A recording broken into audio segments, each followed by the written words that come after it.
안녕하세요. 며칠 전 어이없는 일을 겪고 파혼한 30대 여성입니다. 결혼을 약속했던 남자친구와는 소개팅으로 만나 1년을 사귀었습니다. 사귀는 동안 술, 담배, 여자 이런 걸로 사람 속 썩이는 거 없는 깔끔한 사람이었어요. 착실하게 직장 생활하는 평범한 회사원이었고 여러 가지로 모난 구석이 없어서 결혼 상대로 딱이다 싶었네요. 하지만 결혼은 진짜 남자고 여자고 당사자만 멀쩡해서 되는 게 아니라는 그 말이 정말이네요.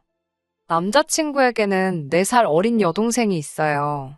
남자친구와 제가 사귀기 시작했을 당시만 하더라도 대학교를 졸업한 뒤 모 회사에서 계약직으로 일하고 있었지요. 그런데 어이없을 만큼 남자친구의 여동생은 취직이 되질 않았습니다. 정확히 말하면 인턴도 하고 계약직으로도 잘 취직이 되었는데 거기까지가 끝이었달까요? 물론 회사마다 방침도 다를 거고 제가 신경 쓸 일은 아니었지만 남자친구 여동생 하나만 놓고 보자면 얼굴도 예쁘장하게 생겼고 같이 대화를 나눠봐도 멍청한 사람은 아니었거든요. 지 오빠, 그러니까 제 남자친구처럼 어디 하나 모난 구석이라곤 없어 보였는데 어째서 인턴만 하고 땡, 계약직 기간만 끝나면 땡, 하다못해 아르바이트도 3개월을 넘기지 못하고 잘리는 일이 다반사였으니 거참 이상하대요. 하지만 돌이켜 생각해보니 제가 그 당시엔 남자친구의 여동생을 제대로 겪어본 적이 없었더군요. 남자친구 동네에서 데이트를 하다 2번 마주치고 이후로 결혼 이야기가 나오기 시작할 때까지 식사도 한 2번 해본 게 전부였으니까요. 그러니 외적인 면을 제외하고는 남자친구의 여동생이 어떤 사람인지 제대로 파악하지 못하고 있던 거였지요. 한편 남자친구와 마찬가지로 저에게도 나이 차이가 제법 나는 여동생이 한 명 있습니다. 저와는 4살 차이였는데 남자친구가 저보다 나이가 많았으니 계산해보면 남자친구가 나이가 제일 많고 그 다음이 저, 그리고 제 여동생, 그리고 남자친구의 여동생 순이에요. 아무튼 제 여동생은 그래도 알만한 사람은 다 아는 대기업에 다니고 있어요. 워낙에 어려서부터 똑 부러지고 야무지더니 대학교를 졸업하기도 전에 떡하니 회사까지 합격을 하더라고요. 이렇게 사연을 쓰면서도 어이가 없지만 남자친구 여동생과 제 여동생의 문제로 파혼을 하게 될 줄은 상상도 못했습니다. 일이 시작된 건 남자친구와 제 사이에서 결혼 이야기가 슬슬 나오기 시작할 때였어요. 하루는 만나기로 한 곳에 먼저 도착한 제가 남자친구를 기다리고 있었는데 저쪽에서 정말 입이 귀에 걸리도록 싱글벙글 웃으며 남자친구가 오더라고요. 무슨 좋은 일이라도 있냐고 물으니 자기 여동생이 대기업 인턴에 합격을 했답니다. 어디냐고 물으니 제 여동생이 다니던 회사였어요. 심지어 부서도 같은 부서더라고요. 그렇지 않아도 며칠 전에 여동생이 지나가는 말처럼 자기 부서의 여직원인지 인턴인지 한 명이 새로 온다며 언제 가르치나 걱정을 했었거든요. 그게 남자친구의 여동생일 줄은 상상도 못했고요. 남자친구가 기뻐하니 저 역시 반가운 마음에 여동생에게 연락을 했습니다. 언니, 남자친구의 여동생이라니 제 여동생은 심란한 모양이더라고요. 어떻게 보면 사돈들 사이인데 회사에서 선후배 사이로 얽히는 게 불편할 것 같다면서요. 여동생의 말을 듣고 나서야 그럴 수도 있겠구나 싶어서 괜히 말했나 싶고 미안해지더군요. 하지만 곧이어 동생이 누가 오건 간에 일만 잘하면 문제 될 건 없겠지라며 저더러 너무 신경 쓰지 말라고 했습니다. 자기가 신경 많이 쓰겠다면서요. 남자친구도 남자친구대로 어머님과 자기 여동생에게 제 여동생이 같은 회사에 다니고 있다는 소리를 했던 모양입니다. 그러자 어머님께서 너무 잘 됐다며 저를 한번 데리고 오라셨대요. 저는 그때만 해도 어쨌든 그래도 사돈 될 사람이 있다고 하니까 남보다는 낫겠다 싶어서 다행이다 싶으신가 보다. 그렇게 단순하게 생각했어요. 그리고는 그 주 주말에 남자친구 본가에 내려갔지요. 참고로 서울에서 1시간 정도 걸리는 곳입니다. 그렇게 남자친구 집에 도착했어요. 저 때문만은 아니겠지만 그래도 저랑 남자친구가 온다고 그래서인지 점심상에 신경 써주신 게 보이더라고요. 감사한 마음으로 맛있게 먹고 후식으로 제가 사간 케이크를 먹으며 이런저런 대화를 나누기 시작했습니다. 아무래도 결혼 이야기가 오가기 시작한 상황이었으니 상견례 전에 집이라던가 혼수라던가 서로 가볍게 아이디어를 주고받는 시기였거든요.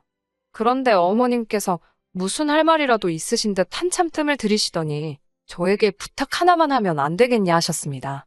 제가 말씀해보시라 하니까 전 안 차할 건 알지만 그래도 꼭 좀 들어줬으면 좋겠다고 소위 밑밥을 있는 대로 까시더라고요.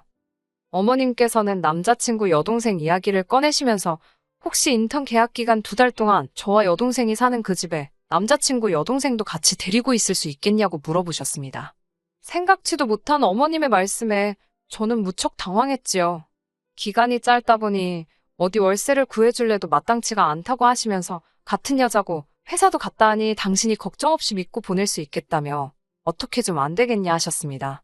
한 달에 20만 원 정도는 낼 수 있을 것 같다고 덧붙이시면서요.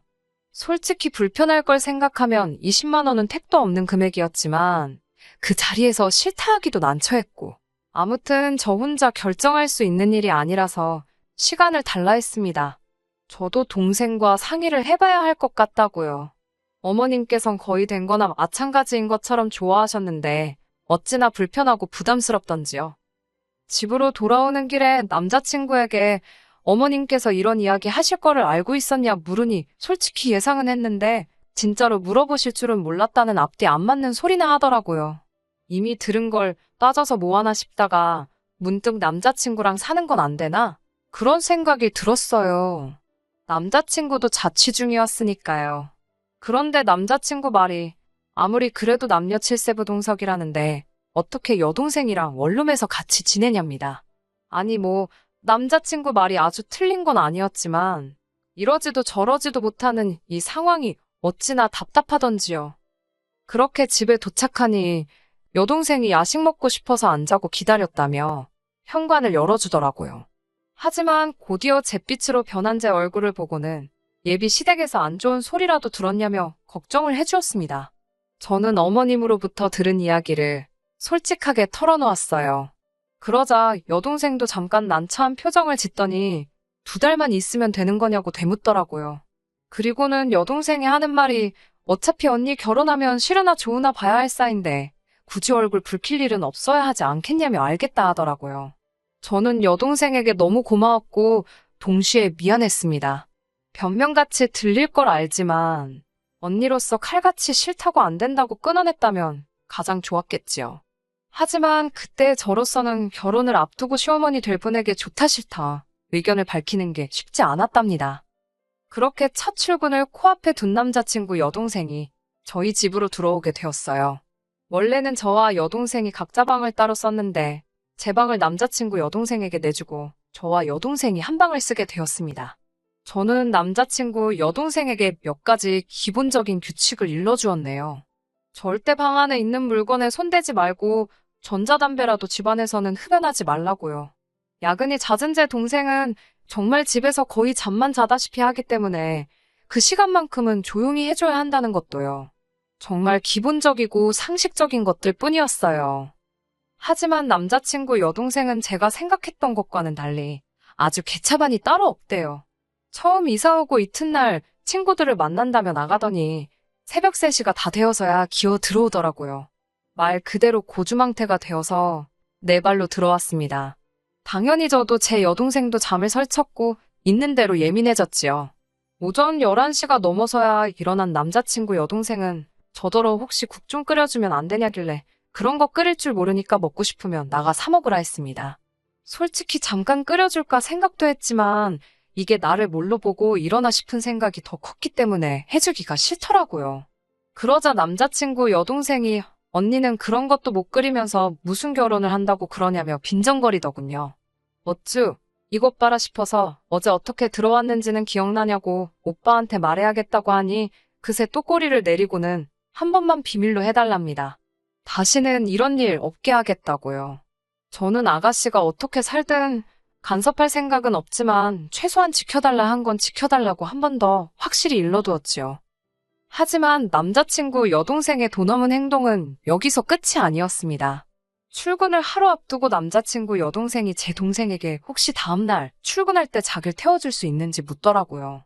제 여동생은 지하철 타고 버스 타면서 짐 빠지는 게 너무 싫다며 자차로 출퇴근을 하고 있었는데 그걸 어떻게 알고 저런 소리를 하나 싶대요. 제 동생은 흔쾌히 그러라 했습니다. 대신 자기는 집에서 무조건 7시 반에는 나가니까 자기 시간에 맞춰서 준비하라고요.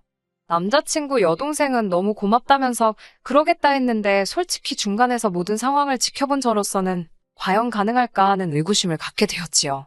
며칠 안 되는 짧은 시간이었지만 남자친구 여동생이 좋게 말해 느긋하고 솔직히 말해 게으르다고 느끼던 차였으니까요. 그리고 이튿날 출근을 위해 아침부터 바쁘게 움직이는 제 동생과 달리 남자친구 여동생은 세워라 내워라 보고 있는 제가 다 속이 터지더라고요. 옷 하나 고르고 딴짓하고 머리 말린다고 거울 앞에 천년만년 앉아있고 그 와중에 얼굴에 화장은 얼마나 곱게 바르고 있던지. 보다 못한 제 동생이 7시 반에 칼같이 출발할 거라며 한 번 더 상기시켜주던데 내내 대답만 하지 뭐 하나 서두르는 기색이 없더라니까요. 그리고 아니나 다를까 7시 25분인데도 머리만 돌돌 말고 있었고 제 동생은 현관에 서서 자기 손목시계만 바라보고 있대요. 그리고 30분이 되자 먼저 간다는 인사를 남기곤 쌩하니 현관 밖으로 나가더군요.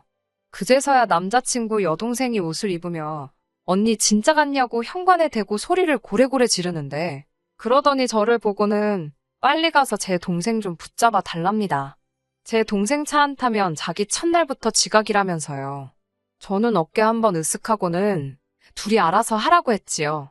속으로 솔직히 고소하단 생각도 들었고 제 동생이 시간에 얼마나 예민한지 알기 때문에 굳이 여동생 심기를 건들고 싶지도 않았고요.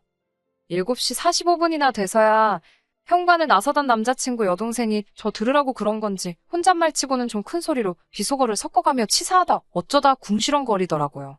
그러더니 지가 잘나면 얼마나 잘났다고 어쩌고 그러는데 아니 이 집안에 자기가 지라고 부를 만한 상대가 있나? 그런 생각이 스치니까 그냥 넘어가면 안 되겠더라고요. 바로 쫓아나가서는 아가씨 지금 뭐라 그랬냐고 여기 지금 지가 어딨냐고 호칭 똑바로 쓰라고 했습니다. 여기서 지금 아가씨가 맘먹을 상대가 어딨냐고요. 그러자 남자친구 여동생이 좀 당황한 표정으로 알겠다며 대충 얼버무리곤 현관을 나서대요. 그리고 그날 저녁 제 동생과 남자친구 여동생이 같이 집에 들어왔습니다. 그런데 어째서인지 분위기가 살벌하기 그지 없더라고요. 제가 동생에게 무슨 일이라도 있었냐니까 인턴이 첫날부터 늦었다고 팀장이 뭐라 했더니 자기 핑계를 대더랍니다. 제 동생이 자기를 버리고 가서 늦었다며 훌쩍거리기까지 했대요. 물론 부서 사람들이야 제 동생이 어떤 사람인지 아니까 크게 문제 삼지는 않았지만 그래도 제 동생 입장에선 얼마나 기분이 나빴겠어요? 그런데 퇴근할 때쯤 되니까 남자친구 여동생이 자기 또 버리고 갈 거냐며 사무실에서 사람들 들으란 듯 물어보더랍니다. 그래서 진짜 꼴도 보기 싫은데 태우고 왔다대요. 그냥 넘어가선 안 되겠다 싶어서 남자친구 여동생과 여동생 그리고 저 세 사람이 식탁에 모여 앉았습니다. 2년도 아니고 2달만 같이 사는 거라 적당히 서로 배려하고 지내면 될 줄 알았는데 이렇게 일주일도 안 돼서 잡음이 나오니 앞으로 얼마나 고생스러울지 걱정이 된다고 이야기를 시작했어요. 다 큰 성인들이니까 상식과 매너를 지켜줄 거라 믿지만 그래도 일단 시간 약속은 반드시 지켜달라고 했지요. 시간 약속 가지고 한 번이라도 더 말이 나오면 특히 아가씨는 다시 본가로 내려가던지 나가서 따로 방을 구해야 할 거라고요. 그러자 남자친구 여동생이 한다는 소리가 그런 게 어딨냐고 제 동생이 잘못하면 제 동생이 쫓겨나야 된답니다. 어이가 없어서 여기는 원래 저랑 제 동생이 살던 집이니까 아가씨가 맞춰줘야지 왜 제 동생이 나가냐고 그럴 일은 없다고 했어요. 하지만 남자친구 여동생은 계속해서 그래도 앞으로 2달간은 자기까지 셋이서 살기로 했으니 제 동생이 잘못하면 제 동생이 나가는 게 맞다나요? 제가 말도 안 되는 억지 쓰지 말라고 남자친구 여동생 말을 끊었습니다. 두 사람 다 성인인 만큼 서로 배려하고 약속 잘 지키라 한 번 더 당부를 했고 이 정도면 둘 다 특히 남자친구 여동생이 알아들어 먹었을 거라 생각했어요. 제 동생이 그토록 출근 시간에 예민한 건 회사가 크고 좋은 만큼 유능한 직원들도 많아서 그 사이에서 돋보이기가 어렵다고 하더라고요. 승진할 자리는 적지 일 잘하는 사람은 많지. 그렇다 보니 결국 작은 실수에서 판가름이 나곤 한다며 그래서 출근 시간 같은 것도 허투루 지나칠 게 아니라고요. 게다가 남자친구 여동생의 경우 인턴이지 않냐, 인턴이 지각을 한다는 건 정규직은 아예 관심이 없다는 걸로 보일 뿐이라며 저더러 주의를 좀 주랍니다. 자기가 말하면 보나마나 곱게 듣지 않을 거라면서요. 하지만 그런 이야기를 해주면 뭐하나요? 결국 남자친구 여동생과 제 동생이 제대로 한판 붙게 되었습니다. 남자친구 여동생이 출근한 지 정확히 일주일째 되던 날이었어요. 그래도 한주는 그럭저럭 제 동생 출근 시간에 맞춰서 얻어 타고 가기도 하고 안 되면 택시를 타고 그렇게 해서 출근을 했었거든요. 그런데 돌아온 월요일 아침 출근 준비로 바쁜 제 동생과 달리 남자친구 여동생은 천하태평 한밤중이더군요. 제가 무려 6번이나 깨웠는데도 알아서 한다며 내버려 두랍니다. 전날이 주말이라고 토요일 일요일 전부 다 술이 떡이 돼서 들어온 건 뭐 말하지 않아도 예상하셨으려나요. 결국 알아서 한다던 남자친구 여동생은 8시가 넘어서야 일어났습니다. 그것도 제가 마지막이다 생각하고 한 번 더 깨워서 일어난 거예요. 시간을 보더니 혼자 욕을 하고 돌아다니더군요. 집안에 사람이라곤 지하고 나밖에 없는데 이건 뭐 혼잣말도 아니고 어찌나 신나게 욕을 해대던지 진짜 제 귀가 다 썩는 것 같았습니다. 제가 말 조심하라고 욕하고 싶으면 밖에 나가서 혼자 하라니까 이게 다 저 때문이래요. 제가 제대로 안 깨워줘서 그렇다며 자기 이제 어떡하냐고 엉엉 웁디다. 황당해서 아가씨가 무슨 애도 아니고 남 탓하지 말고 지금이라도 얼른 준비하고 가라고 그랬어요. 병원을 갔다고 하든 어쩌든 잘 모면할 생각이나 하라고요.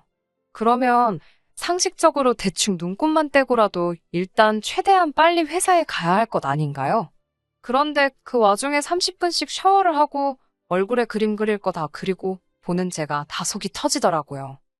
그리고 그날 밤 사단이 벌어졌습니다. 제 여동생 혼자 퇴근했길래 남자친구 여동생은 같이 안 왔냐니까 모른답니다. 그러면서 저더러 그거 완전 또라이라고 욕을 하더라고요. 둘이 또 싸웠나? 애들도 아니고 진짜 왜 이러나 싶고 처음부터 같이 못 산다고 했어야 하는데 이게 다 제 탓 같더군요. 그런데 저녁 9시가 다 되어갈 무렵 남자친구 여동생과 생각지도 못한 한 사람이 같이 집 안으로 들어왔습니다. 어머님이셨어요. 어머님께서 제 여동생을 보더니 어른이 왔는데 인사도 할 줄 모르냐며 아가씨가 우리 딸을 그렇게 무시하고 그랬냐고 삿대질을 해대시더라고요. 놀란 제가 동생 앞으로 나서서는 이게 무슨 행동이냐고 따졌습니다. 왜 남의 동생한테 그러시냐 하니까 니네 둘이 편먹고 우리 딸 괴롭혔냐며 소리를 빽 지르시는 거예요. 어이가 없어서 그게 무슨 소리냐니까 애 출근해야 되는데 깨워주지도 않고 이것도 못하게 하고 저것도 못하게 하고 출퇴근 시간에 일부러 떼놓고 다니고 유치하답니다. 그러면서 제 동생더러 인물도 없는 게 못생겼으면 착하게나 살라나요? 어이가 없어서 어디 말씀을 그렇게 하시냐고 받아쳤습니다. 어머님 딸은 그렇게 인물이 좋아서 취직도 하나 못하고 여기저기 전전하느냐고 받아치니 한 대 당장 칠 기세로 손을 쳐드시더라고요. 제가 한 대라도 치셨다간 그대로 폭행으로 신고할 거라니까 너 내 아들이랑 결혼하기 싫어서 일어나 보지. 한마디로 결혼을 가지고 저를 협박하시대요? 그러자 제 동생이 먼저 나서서 어머님더러 죄송하답니다. 그래도 언니 결혼은 막지 말라면서 바보 같은 지지배가 자기 때문에 제가 결혼 못하나 싶어서 순간 쫄은 모양이더라고요. 어머님께선 그런 동생더러 언니 결혼시키고 싶으면 내일 회사 가서 자기 딸 정직원으로 뽑아달라고 그러라며 말 같지도 않은 소리를 하시대요. 제가 됐다고 결혼 안 하면 그만이니까 빨리 짐 빼서 나가라 했습니다. 그제서야 어머님이 꽤나 당황하신 얼굴로 저를 바라보시길래 못 들으셨냐고 결혼 안 한다고 다시 한번 말씀드렸지요. 어머님이랑 어머님 따님 보니까 개판이다 싶어서 사람이 개판에서 어떻게 어우러져 사느냐고 싫다 했습니다. 남자친구한테도 어머님이 직접 말씀 좀 전해달라 했어요. 두 사람을 내쫓고 한 1시간이나 지났을까 누군가 급하게 현관을 두드려 내다 보니 남자친구였습니다. 이별은 직접 이야기하는 게 매너인가 싶어 밖으로 나갔어요. 나가서 있었던 일들을 이야기하니 남자친구가 정말 미안하다면서도 그래도 아직 자기 여동생이 한참 어려서 그런 거라며 세상 물정을 모른다나 어쩐다나 내일 모레면 시집가도 될 나이인데 무슨 세상 물정 타령이냐고. 그리고 그런 건 당신이든 어머님이든 그쪽 가정 내에서 교육시키라고 괜한 우리 스트레스 받게 하지 말라 했지요. 남자친구 표현에 의하면 저희 결혼이 잠정 연기가 된 거랍니다. 하지만 저는 파혼이라고 분명히 이야기했어요. 남자친구에 대한 감정 자체가 식은 건 아니라서 문득문득 힘들고 가슴 아프고 그렇긴 하지만 결혼을 한 것도 아니고 하겠다는 말만 했는데도 저를 아랫사람으로 보고 예의를 팔아먹은 남자친구 여동생이나 여차하면 한 대 칠 기세이신 어머님을 보고 나니 그 집에 며느리로 들어갔다간 무슨 더한 꼴을 볼지 모르겠다 싶어서 남자친구에 대한 미련도 하루가 다르게 줄어드네요. 그냥 남자친구도 저도 다 각자의 위치에서 잘 살기를 바랄 뿐입니다. 끝까지 들어주셔서 감사합니다. 오늘의 사연은 여기까지입니다. 구독과 좋아요, 알람 설정 부탁드리고 더 좋은 사연으로 다시 찾아뵙겠습니다. 감사합니다.